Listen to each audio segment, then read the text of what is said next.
Welcome to the Nonprofit Exchange Podcast. Stories by leaders for leaders to help you raise the bar on your own excellence, to release the potential inside of you. Now, here's today's podcast. Hey, everybody, it's Hugh Blue and Russell. Welcome, Russell.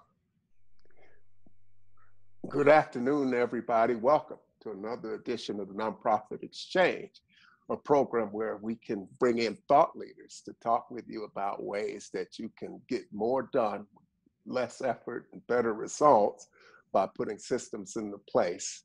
And that's what Center Vision Leadership Foundation is here to help you do.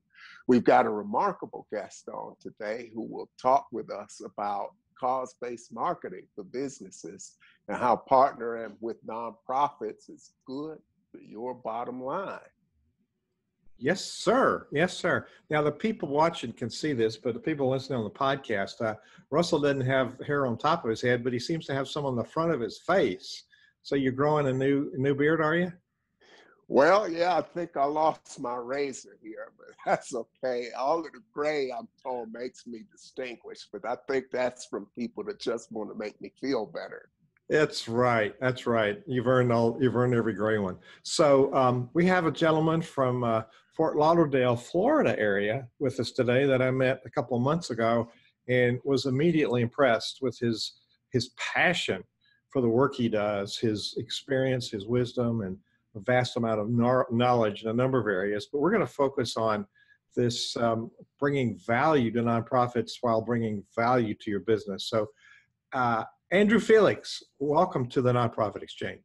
Well, thanks, Hugh. I appreciate that warm welcome of, I guess I can say I do a few different things, but you are right with the nonprofit side of things. That's where I learned a lot of things over the past, I would say, 15, 16 years of being in different ones and understanding that each nonprofit is different.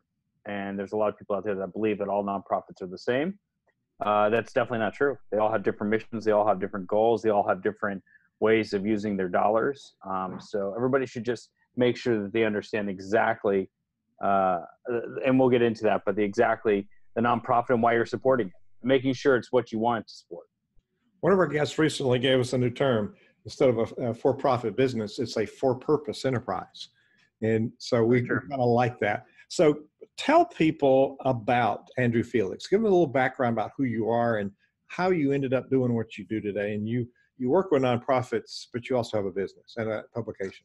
Yeah, I worked in nonprofits. I worked for Junior Achievement and also the Cystic Fibrosis Foundation for many years.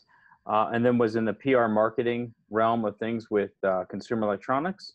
And then jumped out of that to get into the medical cannabis, or some people say medical marijuana, I guess field industry, as we want to talk it here in Florida, which is growing more rapidly than any other state did when they started their medical realm of things. So, and meeting a lot of, and I've met a few nonprofits in the space right now.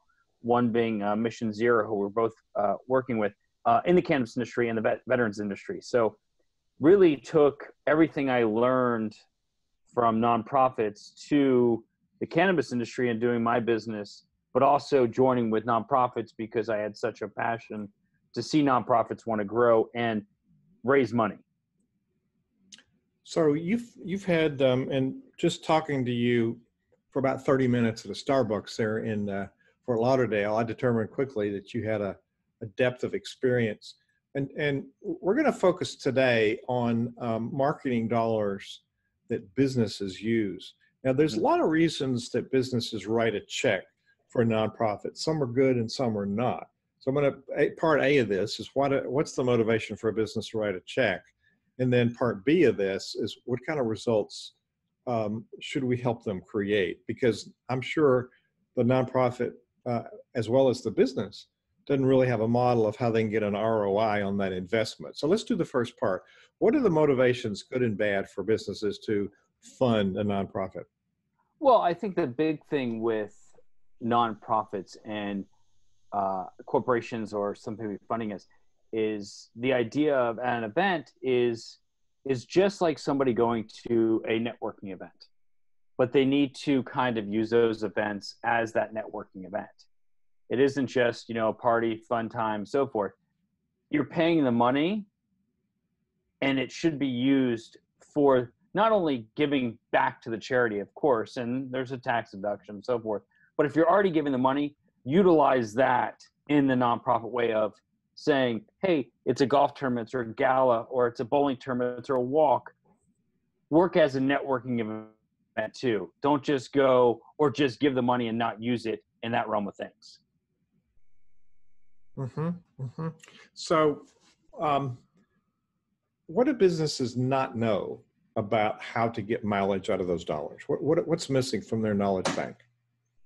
Well, I think there's a lot of companies out there that, a lot of people ask them to give the money for the nonprofit or for the event. Like I said, the galas, the golf tournaments. And right away, they look at the idea of what the charity is and what the charity is about, which is a very big decision. But they also should look at who is going to be at that event too. Is it going to be, are we spending the money for the charity to raise money? Great. How can we make the best out of the event? So, example, if it's a golf tournament, great. We have a foursome. So do we make sure that our top CEO and our marketing and our VPs are on that foursome? The answer is yes, because they're the ones that are going to speak to your company the best. Don't just send your sales guys to sell your product. Put your top people in the limelight of these nonprofits. The nonprofits want to talk to CEOs because they want a longer term relationship.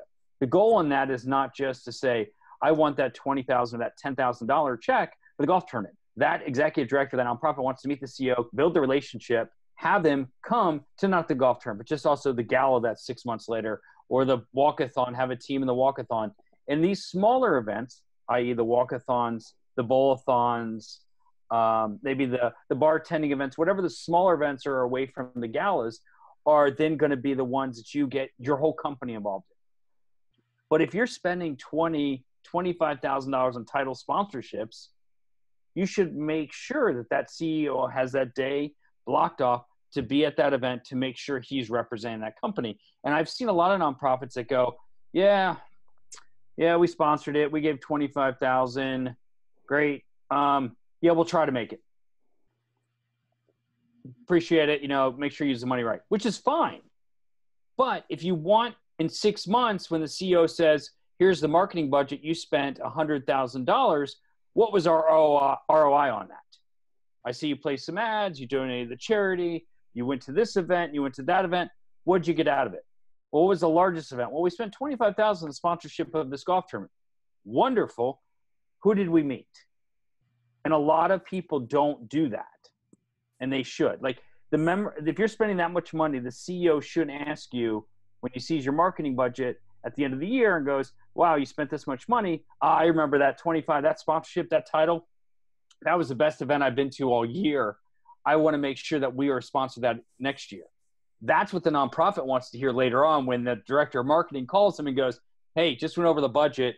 By the way, our director loved your golf tournament. He wants to make sure we're a sponsor next year. That is the end goal of it all. If he doesn't, and you have to remind him, hey, do you remember playing with this guy? No, it was at this golf club. No. And you have to keep reminding him. I don't think personally it was worth your money then. And I think the other big thing is everybody's going to remember is you have to differentiate the idea of personal and business when you spend those dollars. Like if the charity is a personal effect to yourself or your CEO, that's fine. That's great. But also look at you're spending the money through the company, utilize those dollars because they are marketing dollars. So to your point there are different pockets that the companies dip into for writing checks. You just talked about marketing money, and it's a carefully defined ROI. We're going to spend these dollars. We want eyeballs. We want relationships. We want leads, something like that. Now, the nonprofit has to be careful that there's not a call to action, that there's product. A good example is look at NPR or PBS, listen to NPR, and they say for more information, go here. Correct. Really good information about the brand. So we've got sponsors. Now, sometimes companies write a sponsor check and it's really a donation because it comes out of their philanthropic giving budget. So it's a different thing. They might call it a sponsorship, but it's really a donation. A true sponsorship is just what you were talking about. The company wants their brand associated with your nonprofit, which is a good brand, and the synergy of those brands brings value to both sides. The nonprofit gets the money so they can do a successful event and impact people's lives. The business gets name recognition and possibly, well, if the right people are there, you build relationships. That's the heart of it. Yeah. And then the third pocket, now organizations like my foundation, Center Vision Leadership Foundation, then there's a pocket of training money people use to spend for CEOs or top leaders to attend events. So there would seem to me, Andrew, that there's a sales side of this, but there's also a management side to manage the event for the sponsor to make sure they get what's written into that. Now, to sponsor documents, there's probably different kinds, but do they articulate what kind of signage, how many impressions, are there emails? Should a good sponsor agreement have some mechanisms, some rubrics in there to measure? Yeah, I think in your galas, your golf tournaments, and so forth, because those are your top events, that people are doing, or fishing tournaments down here in Florida. If you're taking the title sponsor, you've got the paragraph inside of there that says you're getting 1 foursome or 4 people on a boat or 4 dinner tickets, full page program. It lines out everything you're getting. Does it say you're going to get this many impressions, this such and such, this such and such? I don't think I've ever seen a nonprofit do that, but that doesn't mean that somebody's not saying in their thing, you'll be put on our website that gets this much traffic. You'll be in our newsletter that gets this many emails distribution. There'll be TV coverage of the event. I think that's going to be an after effect if when there's a recap of the event sent. But like you said, it goes back to the company saying what they spent those dollars from. And like you said, there's different pockets. There's marketing dollars, there's charity dollars or philanthropic dollars, and then there's, the leadership dollars. So if the money comes out of that charity dollars, do they care? But then again, then there's the marketing dollars. The marketing dollars, the answer is yes. But some companies, and the marketing and charity dollars are together. Some are together and they go, well, we'll divide them out at the end of the year and figure out exactly where we spent the money. But my whole opinion is if you still spend that money as a sponsorship or a donation, if you donate that money to charity and you say to them, this is going to research, this is going to care, and it's not going for any event, that check should be written, given to the charity, and so forth.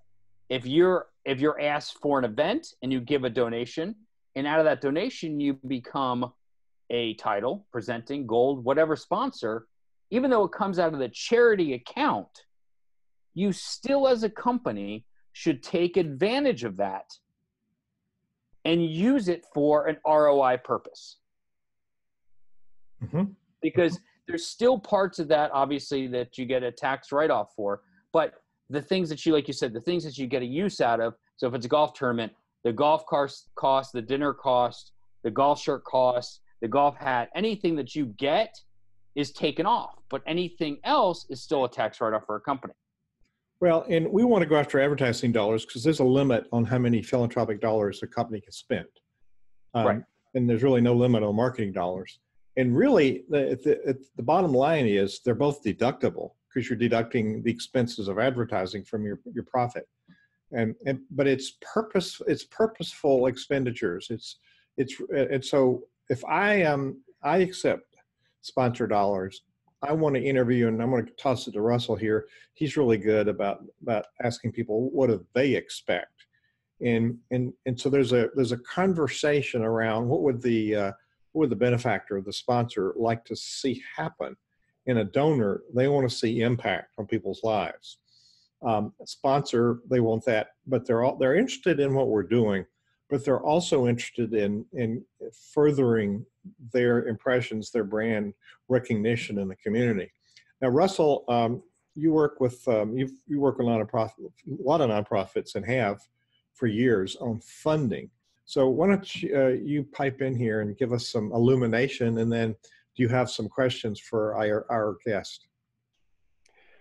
All right, yeah, what we're talking about here is a value for value exchange. And it's up to nonprofits to communicate the value that they provide. That's part of the programs that I offer, is to try to talk about how you do that. And it's a conversation, it's a two-way conversation.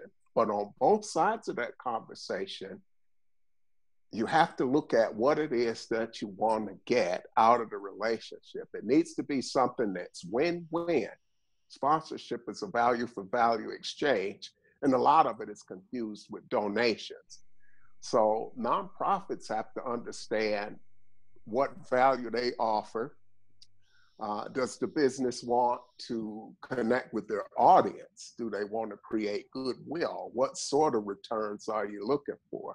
So that involves an involved conversation right up front, And it starts with nonprofits going out and seeking businesses that align with some of their values. And it starts the same way for businesses. They have to understand what a good project for them looks like.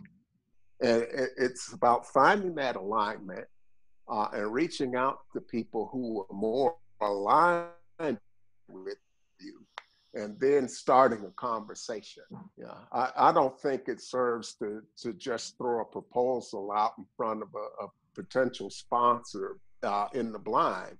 It's looking for somebody that may align with you, and then maybe writing a letter and saying, would you be open to a conversation? And from that point, after you have that first conversation and everybody's sort of on the same page with some of the goals they want to get out of a potential match, the nonprofit requests an opportunity to send a proposal. And from there, you look at stuff that's measured. But it's all about relationship building and doing good and being able to get out there. And we have a lot of marijuana businesses here in Colorado because we've moved beyond the medical realm into the recreational realm. These folks have a lot of dollars that are sitting around, and there are some nonprofits that are afraid to take this money because they think there's some sort of stigma attached to it.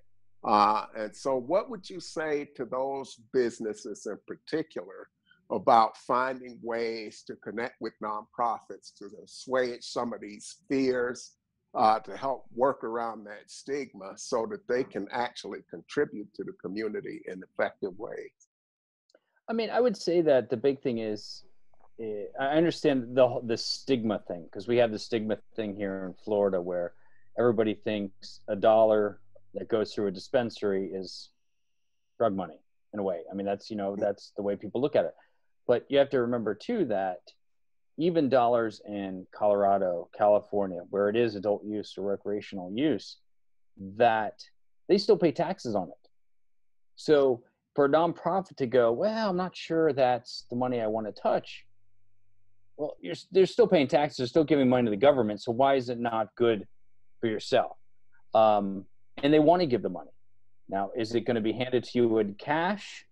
I don't know. I mean, is that, the stigma that everybody thinks it's going to be a stack of hundreds handed to you for a sponsorship? It could be, but I think a nonprofit should look at it like money is money, as long as it's the paperwork is done correctly, the classifications of it are done correctly through the nonprofit and the corporation, and all the the I's are dotted and the T's are crossed. As long as that is done, I don't see why a nonprofit should be worried about it. It's money. Yeah, and a lot of the tax revenue, particularly here in the city of Aurora, some of that tax revenue has been deployed toward helping the homeless. And we've got a big problem with homeless out here. So, it's really sort of spreading that message that it's okay But it takes a while to change people's minds, I believe. Hmm. But as long as the business has those goals in mind, and the nonprofit thinks about how businesses measure that value, what would motivate a business? What type of business? Who are the people that you should reach out to? And there are different people within the organization. It may be a marketing person, it may be somebody in the philanthropy office. So it's identifying the right person to contact to start that conversation can be a little bit of a challenge. It can be. And some of the um, animal growers, dispensaries, and so forth in the cannabis space, a lot of those companies are small companies right now. Some are big, but I would say a handful are big. The rest are small, not going to say mom and pop, but less than 10 employees, kind of thing. So would I say your first email or phone call should be to the CEO? Depends on the relationship. If you've met them at an event, of course. If you've never met them and they have a vice president of marketing or vice president of branding and so forth, then reach out to them. If you don't get a response from them, then go higher up, but give them the opportunity, because these marketing people, and I have to say down here in Florida, have a hard job. It sounds awful. It sounds weird to say, but these marketing people and advertising people, they have this budget, they have this money that they have to spend. And it's weird to say this, but they don't know where to spend it or how to spend it. And it's nothing against them. It's the laws that are limiting them on spending this money or knowing where they can give the money and so forth. So if the nonprofit can help them by going, hey, I know you're having an issue, or I know you have to, spend so much money on education, or you have to spend so much money on learning, or whatever it is. And you can say, by the way, we're doing these events, this words can help you. And this is the way we do it. You don't need to worry about the government or the money and so forth. This is how we can do it. Then they're more open to it. But if you just reach out blindly and say, hey, we're doing a golf tournament, love for you to be a golf cart sponsor, they're going to go, well, how does that help? Like, they're going to be confused. But if you we were talking and Russell was talking, was if you talk to them first, figure out what they want, and then create a sponsorship level or proposal based on that. Because the one thing you don't want to do is give them a proposal that says your ROI is, you'll get coverage on TV. You get great coverage on TV. And you find out by talking to them that they could care less about TV. Their biggest thing is they want a feature picture of their CEO in the newspaper. That's what it needs. Well, if you don't offer that to them, they're not going to do anything. And with an event, you have a lot of different properties or things that can be sponsored. Could it be maybe a 19th hole sort of meet and greet that they sponsor? Do they want naming rights on the tournament? Do they want to be on your website? And when it comes to social media, how big is your following, and so on and so forth? What kind of goodwill do you need to create? So it's a question of both sides of the equation, folks figuring out what's important to them and what they want to try to accomplish, and see if there's some synergy between them, if they're going to get that value from one another, and basing the conversation on that. But I don't know if there are businesses. There's some that are really into cause-based marketing, and some are figuring it out. So when you approach the profit-making businesses, having worked with nonprofits, what are some of the markers you recommend that they look to determine what type of ROI that they get after you've had a conversation with them? Well, I would say the first thing that this person should do approaching a for-profit company is do your research on the company. If you take a nonprofit that involves the lungs, Cystic Fibrosis Foundation, and so forth, well, if you're a vape or smoke shop, the CF person shouldn't go target that company. Even if they've got millions of dollars and have told you, I'm willing to donate, I want to sponsor your event, and your highest sponsorship was 20 grand. They're coming to you and they're like, hey, we want the title, but we want give you 40 grand, 20 for the event and 20 as a donation. And trust me, the event people and the business development people at nonprofits, a lot of them get excited when that happens. They're like, wow, we're going to get $40,000. That's the greatest thing. And they don't think about the company it's coming from. And then they've got to backtrack a lot. And I think that's the first thing. So I would say research the company you're going to talk to. And also, understand when you get a lead, who that company is. That person might be like, it might be a smoke shop, but they might go, well, we're thinking about the CBD side of things. And they need to come right off the bat and go, we want to work with you. This is how we're going to work. And have a plan. So like if I'm a nonprofit, I'm going to a for-profit company. When I go to that meeting, I'm going in with my vision for that event and them involved. So if it's a restaurant, I'm going with the vision of, all right, we're going to have on the 9th hole and the 18th hole, we're going to have a table. We're going to have food set up for you. At the end of it, we're going to have food set up. We're going to have breakfast for them. I'm not going to walk in and go, hey, I'd love for you to be the food sponsor. Oh, well, how do you see it? Well, I'm not sure yet. I'll figure that out and let you know. Because sometimes you only get one chance with these guys. And when I say one chance, you should walk in there with a proposal based on your idea, ready to be signed. Mm-hmm. Because if they love your idea, you have it in front and go, you love that idea? Great. Here's the proposal. Love for you to sign it. Let's get started on it. Because if you go, all right, I'll put that in writing. I'll come back. I'll send it to you. You've lost them. You've lost them for a good 2-3 weeks of getting that commitment. So these are universal principles. We've honed in a little bit on the cannabis marijuana market, but you mentioned CBD oil and hemp products. That's legal in everywhere. All 50 states, yeah. Right, and that does not have the what's the chemical that's the hallucinogen? It has 0.03% of THC. As long as it has less than that, it's considered legal in the states. Okay. There are a lot of medicinal benefits, and there's been a lot of research, and I notice on CBD oil especially, and there's different formulations of medical marijuana. Russell and I have some ladies we know in Denver that have 50 or 60 formulations of healthy supplements that help people heal. So the particular project we connected on is this Mission Zero, where they're addressing veteran suicide. And Russell and I are both veterans, and every 72 minutes a veteran commits suicide in this country, 20-something a day, and it's a crisis. But they're creating a whole program around that. And Alex, Andrew, sorry, I did a contraction of Andrew and Felix, Alex. So that's my age and mental condition. Sorry, Russ.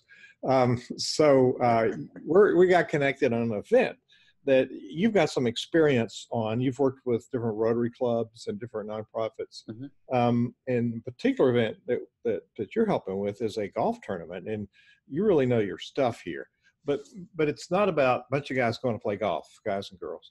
It's about creating relationships. And I see this as a strategic move for them, because they're going to create relationships with a lot of high rollers and people of influence. So let's back up and talk about what's the value for a charity doing an event like this, and what's the value for businesses to support an event like that, and social clubs like Rotaries. Well, I think the big thing is when a nonprofit does an event, and we talk about a golf event. If anybody ever plays golf, they know it's a foursome. There's 4 players on a team, or they're playing on a team, and they're going most of the time. They're playing best ball in this tournament, where they hit one ball, everybody hits a ball off the tee, and everybody picks a ball, they play their ball from there, so forth until it gets on the green. But the point is, and I've said this for many years with golf tournaments, and there's some companies that agree with it and want to do it, and then there's some companies that don't. When you get a foursome, you go out on the course, and you're with your 4 buddies or your 3 buddies, and you're with them for 18 holes. So you're talking to your same guys, your same company, and so forth, throughout the whole day. You're not marketing, you're not networking at all during that day. You're maybe marketing at the breakfast before and the lunch after. So what I've said to a lot of companies is, if you buy a foursome or you get a foursome, that your CEO or your VP comes in place and you invite 3 clients or 3 people that work with your company. Or what I've said to some companies, and I've done it a handful of times at a tournament, is you buy a foursome, but you really only have 2 spots in that foursome. And the same thing with somebody else that buys it. You have 2 spots in one foursome and 2 spots in. So you commingle the foursomes throughout everybody. So that way, the whole 18 holes, you might be talking to somebody, a potential client or somebody that you know or so forth, and you're getting to spend 4 hours with these people and getting to know them. That's the way I believe you get the best value at a golf tournament, instead of saying, hey guys, I bought 2 foursomes and you guys are 1A and 1B. You tee off right after each other and you follow each other all day and you talk and you drink beer and you have a great time. Great. If you're talking about the same company, but you're not networking on that point. If you want to network at a golf tournament, you split up all the foursomes and you go, even if you have 2 foursomes, you say, put all 8 of my guys on separate teams, is the best way, and I think, to do it, because then you're getting an ROI and you can say, each one of my sales guys, 7 of them, the CEO and 7 sales guys, played golf for 8 hours with 4 people the whole time. And they create friendships, leads, network. And I wish more golf tournaments and events would do that. I believe the same thing with a gala. If you're having a gala or a sit-down dinner, you have a whole table. Don't fill your whole table with your company. Fill it with customers. Fill it with people you know. Or say, put me at one person at each different table and use that kind of idea. Because it's the best way to get the ROI out of the money you're spending.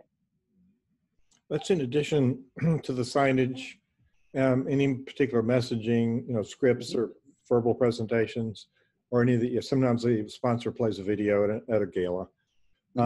So there's numbers of ways, but that one, I wonder how many people don't think through that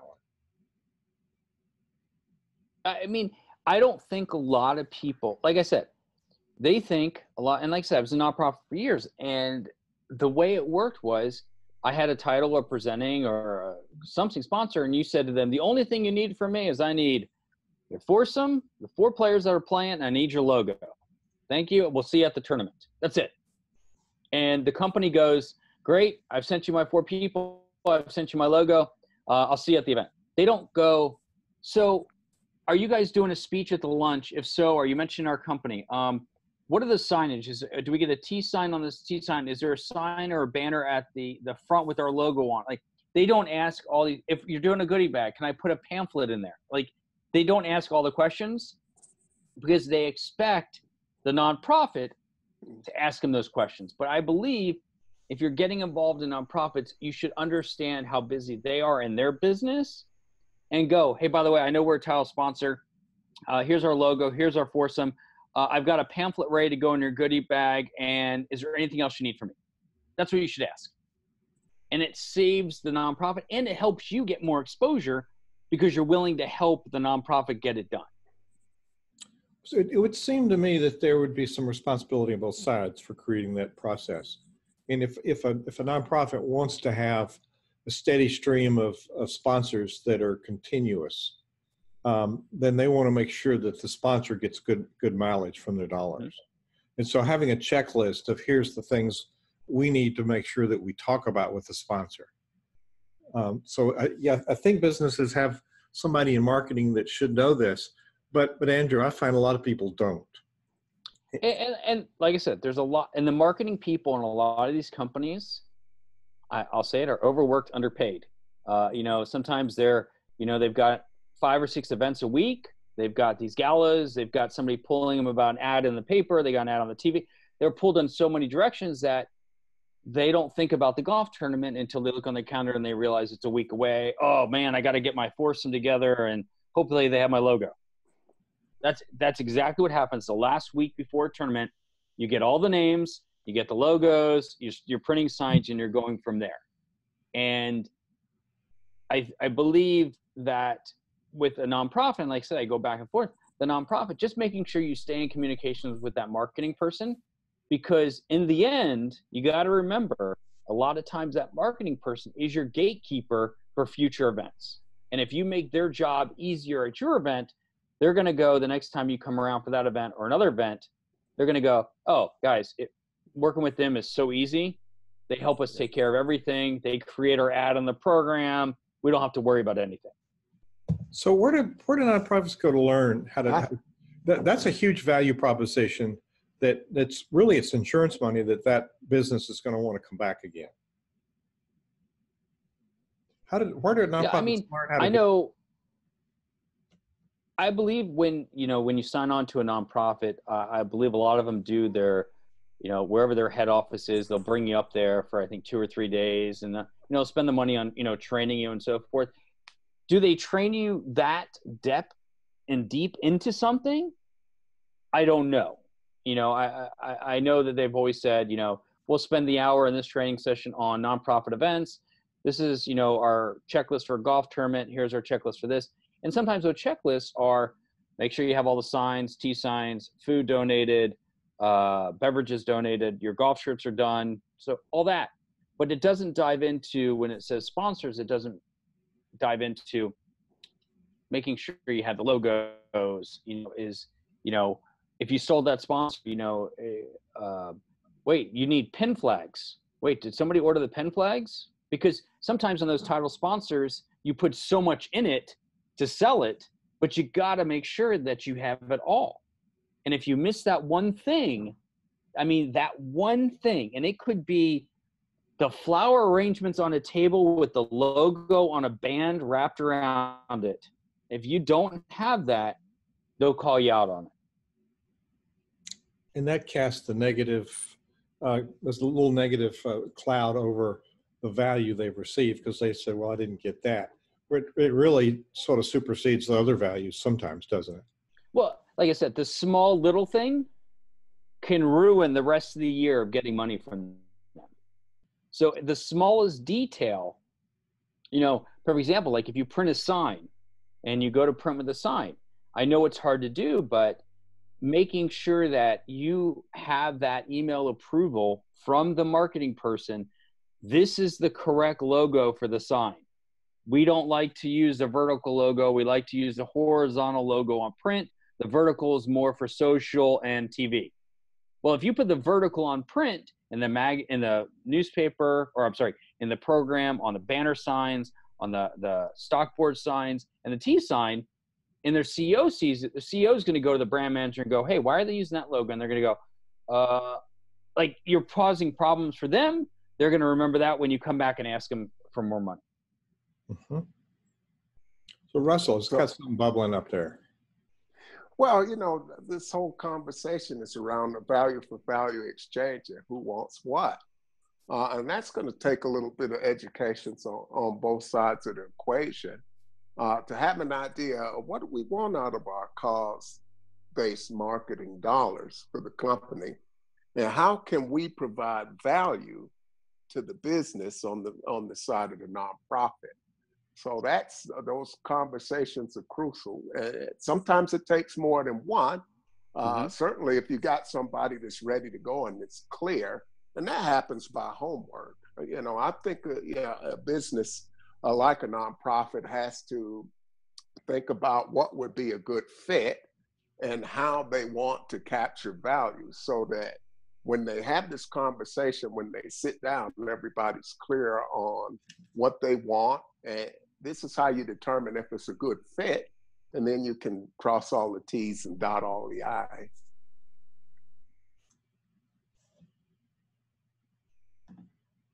So Andrew, is there a source where people can, you said the marketing person is typically an underpaid, overworked person.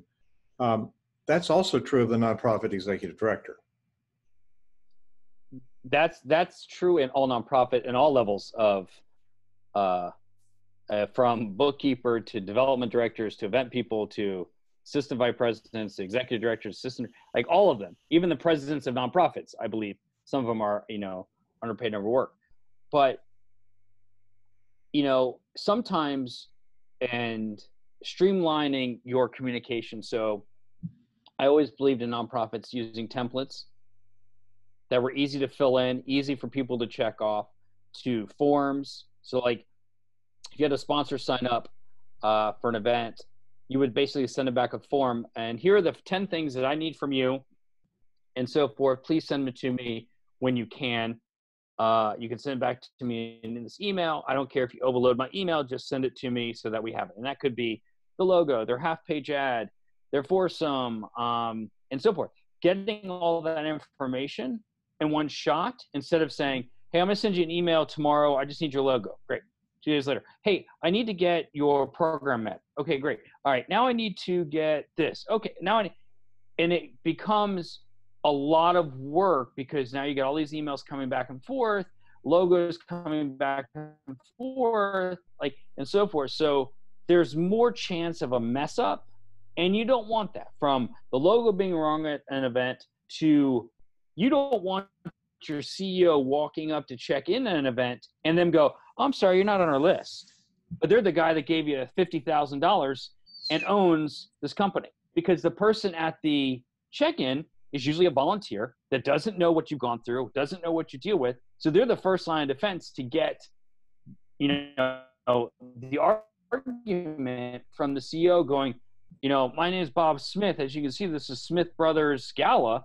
I'm Smith. And the person to go, well, okay, hold on. You're not on my list still. Then they're radioing somebody, and then they're coming up, and then the not only the marketing person from the Smith company, but the marketing person from the nonprofit comes up, and they're so sorry.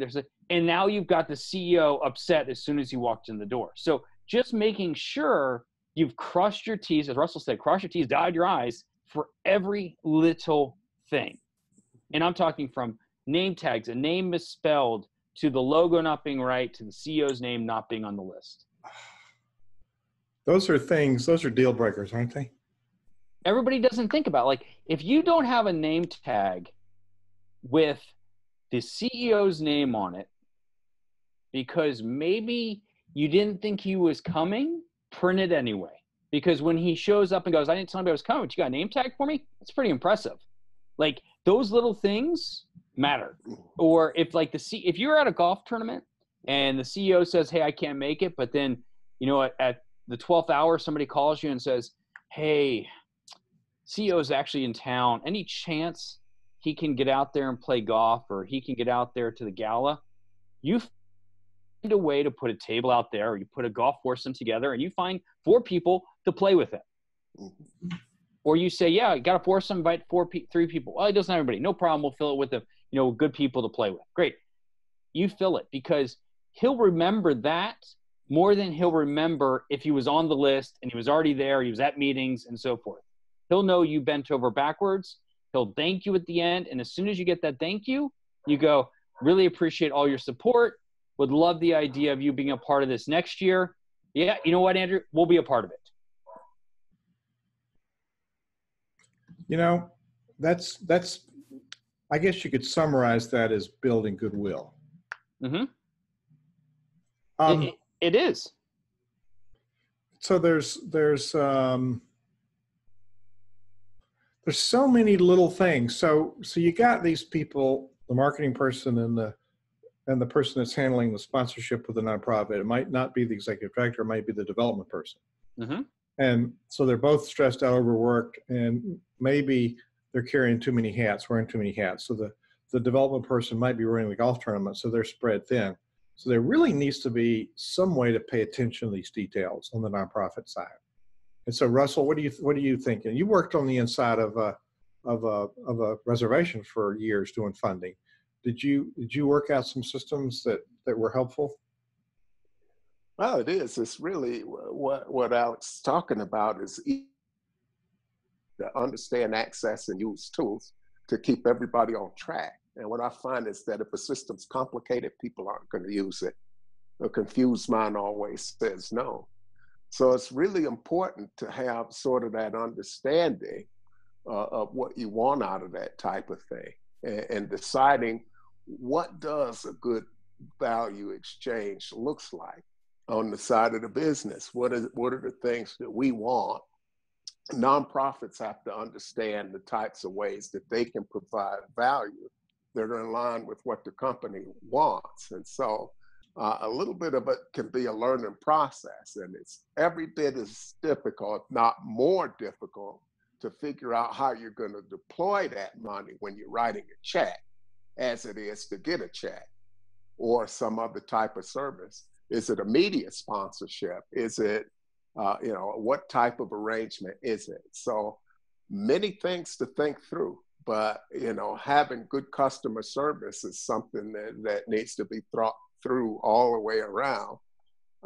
And that's been the experience that I've had. Sometimes they work and other times they don't, but it's critical to look at all of these relationships. And I think going back on according with Russell with relationships, it's true, is because your big thing is your executive director is your face of your nonprofit. They are the face. They're the person that everybody knows. They're in the community. The mayor knows them. Everybody knows. When your executive director gets to your event, she might not know all the people that you've been dealing with, all the big wigs and all the right people.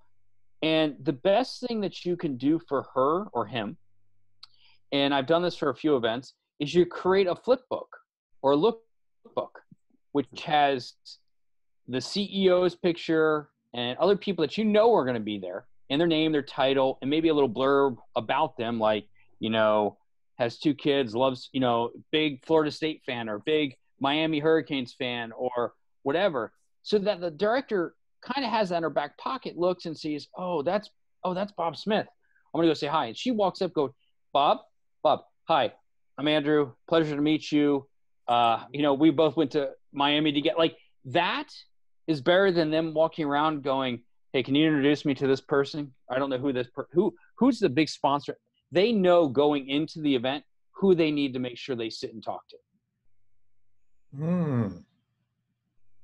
That's brilliant. That's brilliant. So I'm thinking through this. It's sort of, what do you call that book? A flip book? Either a flip book or a lookbook kind of thing. It has like a headshot, and everybody can get the headshots offline, get all the information about the person offline, and it's just create a Word document, put them all in there, print them out. So who makes it and who's it for?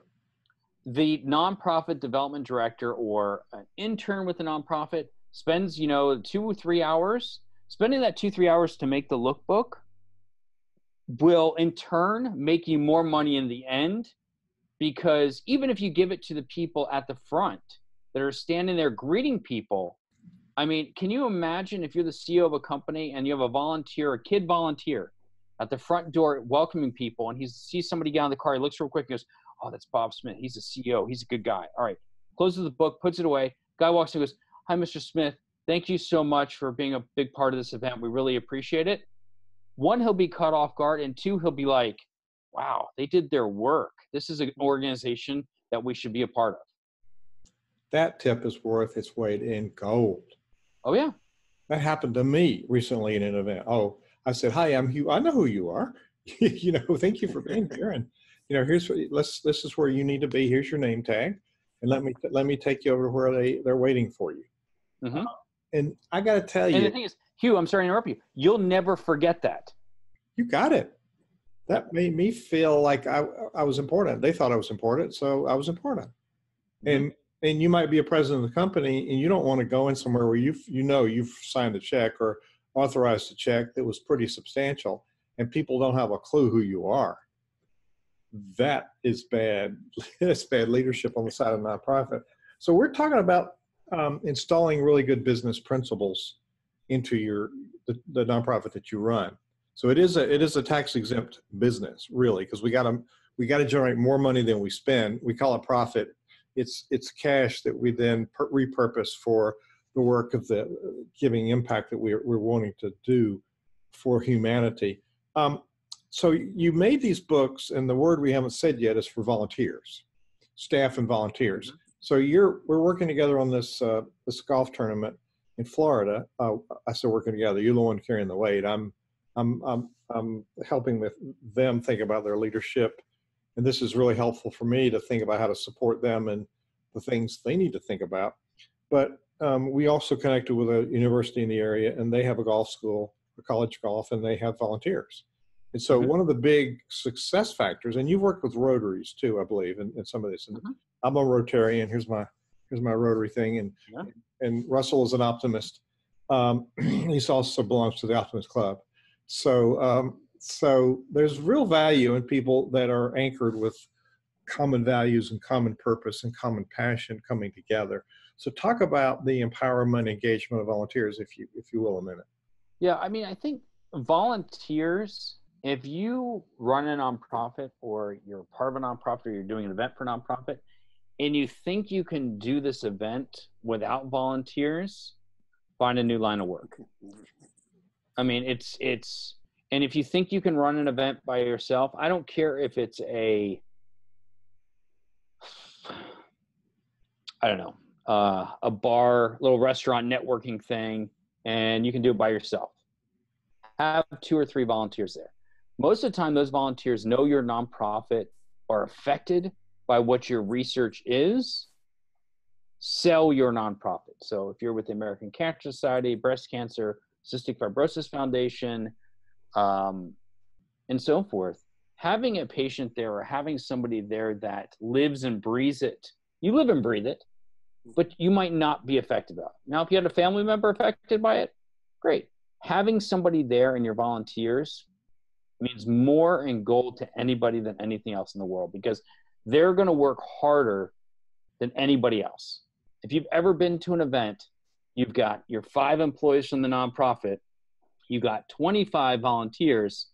Those 25 volunteers are running laps around your 5 volunteers or 5 workers, because your 5 workers need to spend the time talking to the donors. You know, they need to be out there smoozing, talking, hey, thanks so much. Hey, it's great to see you again. They don't have time to sit at the registration table, checking them in, welcoming them, getting their golf bag tag on. They don't have the time to sit there. They need to be worried about the event becoming amazing and not the stuff that is the face-to-face communication of checking somebody in, to giving out a goodie bag, to making sure they have water in their golf cart, to making sure they have their name tag on. That's not their response. I'm not saying it's not their responsibility. It's not their job at an event. That's why you have the volunteers. And like I go back to, if you think you can do an event and you don't need volunteers, you're wrong. We call them servant leaders in our work. We a good friend back and then give them an assignment to go with. And I'd like to point out, we're talking about golf tournaments, this particular segment, but really, I ran a road race 2 weeks ago. I ran one a month ago in San Diego. I ran one in Lynchburg, Virginia, where I live. And we had one of the highest concentrations of elite runners because it's such a tough course. You know, you start out by going a mile downhill, the rest of it's uphill. And there was 1 volunteer for every 4 runners. There was 1,000 volunteers. And I got to tell you, having people lined up every 4 or 5 feet along the median, because we were running out in the 4-mile race and the 10-milers had been out and were coming back. So they were between us, but they had these signs. They were giving us high fives. They were at the water stations. So I was like really, really impressed at the engagement level of every volunteer. And so when you're talking about empowering the volunteers, there's a whole program there to nurture and to train for success. So Russ is nodding his head, and I think I cut you off, Russ.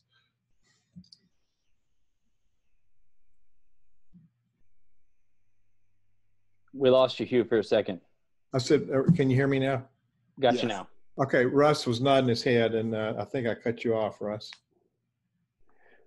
Well, you know, our good friend Daniel Lebo works with donors. And one of the things that she talks about that's critical across the spectrum, and the single thing that businesses and nonprofits want to do, we want to create an experience for all of the people that are involved with us. When you create an experience for people, they want to stick with you. So what is that experience built upon? It depends on what the individual volunteers, individual donors, individual supporters, what is it that they want out of it? So the more that you can understand these things, the more value you can provide on all sides. Yeah, and the volunteers that have come out, I just was part of an event with the Special Olympics. And some people don't know when they come to this event, what the nonprofit is. Obviously, some people know what Special Olympics is, but some people might not have a clue what cystic fibrosis is. And to talk to somebody, a volunteer that either has a family member with it or has it, is what needs to happen. I don't have it. I don't have a family member have it, but I was able to tell you what cystic fibrosis was. Me telling you what it is, but hearing it from a 9-year-old that has it, as volunteering and is out helping, is more impactful to a donor. And that's where your volunteers are. And got to remember too, everybody, and I believe in high schools and colleges, maybe even middle schools, maybe just high schools, need volunteer hours, to graduate. So if you get along with the sororities and fraternities inside of high schools, or I'm sorry, in colleges, I can't remember the charity for the sorority for cystic fibrosis, but you call up that local chapter in that city or that college and go, hey, we're doing an event. Any girls or guys that can come up? Oh yeah, we'll send you 25. What day is the event? Because they've dedicated their sorority to that charity and they need the volunteer hours. So it's just doing the research, and we have the ability now with social media. We're on social media right now, but right now that you can put an ask out. Need volunteers for this event. Who's willing to help? You've got, and then somebody else shares, and somebody else shares, and somebody else shares. Like, you've got the capabilities now more than we had 15 years ago. Finding volunteers 15 years ago was dialing on a phone or sending mail letters, hoping to get volunteers. Now it's a lot easier to get those volunteers. That's neat. So there's been lots of really helpful information. When I met you, I knew you were smart, but you've gone to a different level of usefulness and helpfulness in this conversation. I'm going to give a short sponsor presentation here, because sponsors for Centervision get ads in the magazine. They get mentions on the podcast. They're on the website. We mention them in email blasts, and we introduce them to high level nonprofits personally. And then going to send it back to you, Andrew. What's a parting thought you'd like to leave with nonprofit leaders, a challenge or a thought or a tip? And then Russell will close us out. Our sponsor for this episode is Rock Paper Simple. It's a Florida web company that you don't build a website anymore. You build a manifestation of your brand, and you build that experience with people that come together. So it's a web experience, not just a pretty picture. So Joshua Adams and his team are brilliant at branding and brilliant at attracting people to your site and brilliant at engaging them. So if you want to engage your members, you do it in person, but you also want to do it virtually. rockpapersimple.com/Hugh. There's special offers for people listening to the podcast. rockpapersimple.com/my name, HUGH. So Andrew, what is a thought you'd like to leave with people as we wrap up this really great interview? I just think if you're on the nonprofit side of things, just, you get excitement when you get that sponsor. Just step back, take your time, really understand the event that you want, envision the event that you want in the end, and know that if you have a perfect event, what it looks like, and then go find those people, from volunteers to donors to sponsors to people in your office, that will make sure that that event is what you want. And on the side of corporations, the same concept. Find the events that you believe will give you the biggest ROI, no matter what dollar amount you're spending or where it's coming from. Great stuff. It's all about relationship building and creating an experience. Andrew, you're brilliant. I'd like to have a conversation again with you sometime in the future, because there are dollars floating around, and you might be the person for folks to talk to figure out how to deploy them so that they create more impact and do more good. And I'd like to thank all of our listeners wherever they are. Replay listeners, you'll find this on the nonprofitexchange.org website. Thanks to Rock Paper Simple for helping us get the message out to each other. The Nonprofit Exchange is here every Tuesday at 2 p.m. Eastern Time, where we get thought leaders like Andrew who come and share their experience with us to help you spread more impact in your communities. It's been a brilliant week. Thank you, Andrew. Thank you, Hugh, again for another marvelous broadcast. Thanks, guys.